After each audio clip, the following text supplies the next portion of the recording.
लड़के वाले मेरी ननद को देखकर जा चुके थे। उनके चेहरों से हमेशा की तरह नकारात्मक प्रतिक्रिया ही देखने को मिली थी। कोई कमी नहीं थी उनमें। पढ़ी लिखी, कमाऊँ, अच्छी काठी की, नैन नक्श भी अच्छे ही कहे जाएंगे। रंग ही तो सांवला है। नकारात्मक उत्तर मिलने पर सब यही सोचकर संतोष कर लेते हैं जब कुदरत चाहेगी तभी रिश्ता तय होगा। लेकिन दीदी बेचारी बुझ सी जाती थी। उम्र भी तो कोई चीज़ होती है। इस मई को दीदी पूरी 30 की हो चुकी हैं। ज्यों-त्यों उम्र बढ़ेगी त्यों-त्यों रिश्ता मिलना और कठिन हो जाएगा। सोच कर मेरे सास ससुर को रात भर नींद नहीं आती थी। लेकिन जिस तिस से तो भी संबंध नहीं जोड़ा जा सकता है ना। कम से कम मानसिक स्तर तो मिलना ही चाहिए। एक सांवले रंग के कारण उन्हें विवाह कर के कुएं में तो नहीं ढकेल सकते। सोचकर सास ससुर अपने मन को समझाते रहते। मेरे पति रवि दीदी से साल भर छोटे थे, लेकिन जब दीदी का रिश्ता किसी तरह भी होने में नहीं आ रहा था तो मेरे सास ससुर को बेटे रवि का विवाह करना पड़ा था। भी तो हमारा प्रेम विवाह। मेरे परिवार वाले भी मेरे विवाह को लेकर अपने आप को असुरक्षित महसूस कर रहे थे। उन्होंने भी जोर दिया तो उन्हें मानना पड़ा। आखिर कब तक इंतज़ार करते। मेरे पति रवि अपनी दीदी को बहुत प्यार करते थे। आखिर क्यों नहीं करते थी। भी तो बहुत अच्छी, पढ़ी लिखी और इतनी ऊंची पोस्ट पर कि घर के सभी उनका बहुत सम्मान करते थे। रवि ने मुझे विवाह के तुरंत बाद ही समझा दिया था कि उन्हें कभी यह महसूस न होने दूँ कि वे इस घर पर बोझ हैं। उनके सम्मान को कभी ठेस नहीं पहुंचनी चाहिए। इसलिए कोई भी निर्णय लेते समय सबसे पहले उनसे सलाह ली जाती थी। वे भी हमारा बहुत ख्याल रखती थी। मैं अपनी माँ की इकलौती बेटी थी, इसलिए उनको पाकर मुझे लगा जैसे मुझे बड़ी बहन मिल गई है। एक बार रवि ऑफिस टूर पर गए थे। रात काफ़ी हो चुकी थी। सास ससुर भी गहरी नींद में सो गए थे, लेकिन दीदी अभी ऑफिस से नहीं लौटी थी। चिंता के कारण मुझे भी नींद नहीं आ रही थी। तभी कार के हॉर्न की आवाज़ सुनाई दी। मैंने खिड़की से झांक कर देखा। दीदी कार से उतर रही थी। उनके बगल में कोई पुरुष बैठा था। कुछ अजीब सा लगा कि हमेशा तो ऑफिस से कैब उन्हें छोड़ने आती थी, आज कैब के स्थान पर कार में उन्हें कौन छोड़ने आया है। मुझे जागता देखकर उन्होंने पूछा, सोई नहीं अभी तक? आपका इंतज़ार कर रही थी।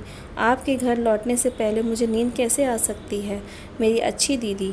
मैंने उनके गले में बाहें डालते हुए उनके चेहरे पर खोजी नज़र डालते हुए कहा, आपके लिए खाना लगा दूँ? नहीं, आज ऑफिस में ही खा लिया था। अब तू जा, सो जा। गुड नाइट दीदी, मैंने कहा और सोने चली गई। लेकिन आंखों में नींद कहाँ।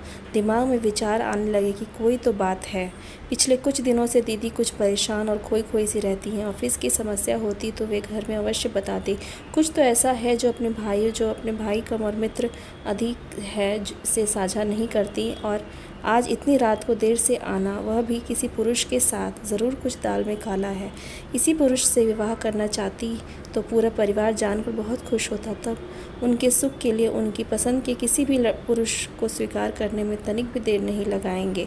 इतना तो मैं अपने विवाह के बाद जान गई हूँ। लेकिन बात कुछ और ही है जिसे वे बता नहीं रही हैं। लेकिन मैं इस तहके में जाकर रहूँगी। मैंने मन ही मन तय किया और फिर गहरी नींद में गोद में चली गई। सुबह 6 बजे आँख खुली तो देखा दीदी ऑफिस के लिए तैयार हो रही थी।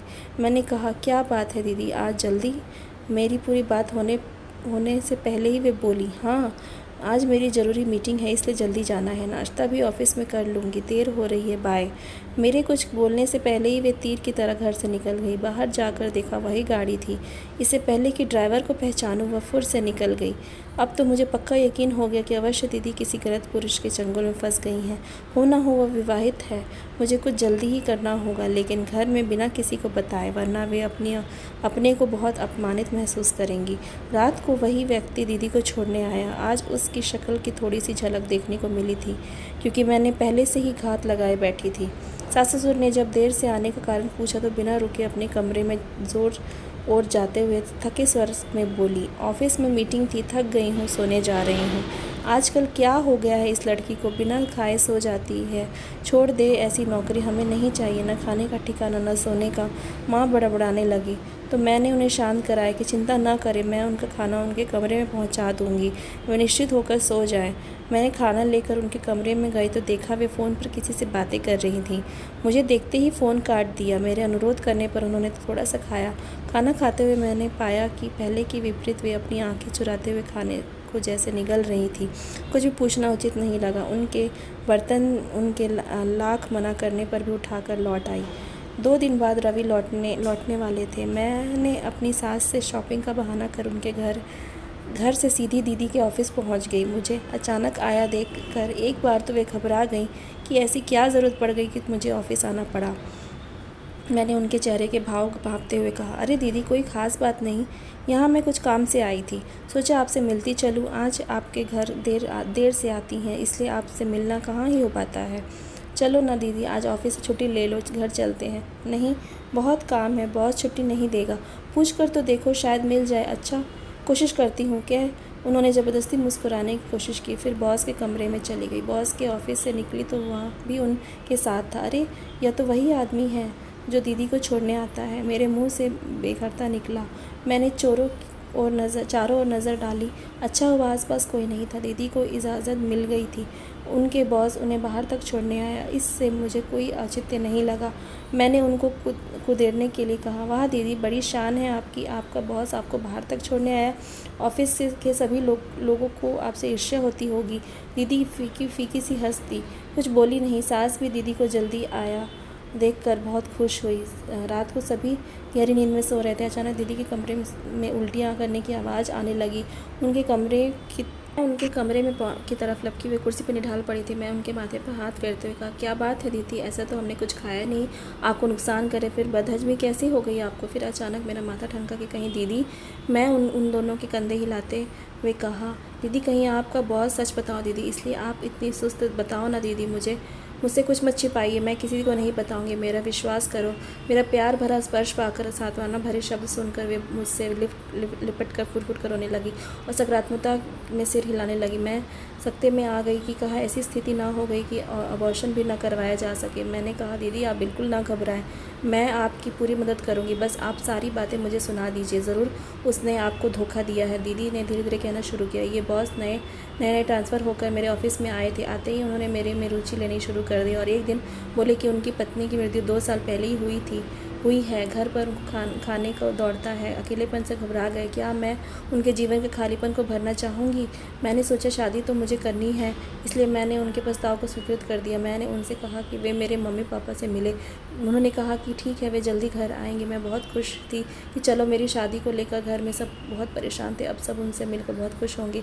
एक दिन उन्होंने मुझे अपने घर में आमंत्रित किया कि शादी से पहले मैं उनके घर देख लूँ, जिससे मुझे भविष्य में रहना है।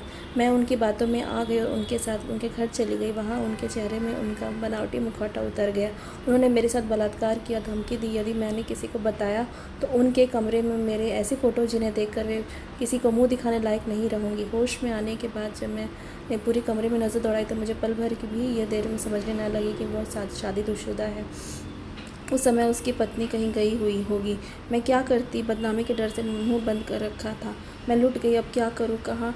फिर फूट कर रोने लगी। तब मैंने उनको अपने से लिपटते हुए कहा, आप चिंता ना करें दीदी, अब देखती हूँ वह कैसे आपको ब्लैकमेल करता है। सबसे पहले मेरी फ्रेंड डॉक्टर के पास जाकर अबॉर्शन की बात करते हैं, उसके बाद आप उसके बॉस से निपटेंगे। आपको तो कोई गलती ही नहीं, आप डर रही हैं, इसी का फ़ायदा वो उठा रहा था। अब आप निश्चित होकर सो जाइए, मैं हूँ ना, आज मैं आपके कमरे में सोती हूँ।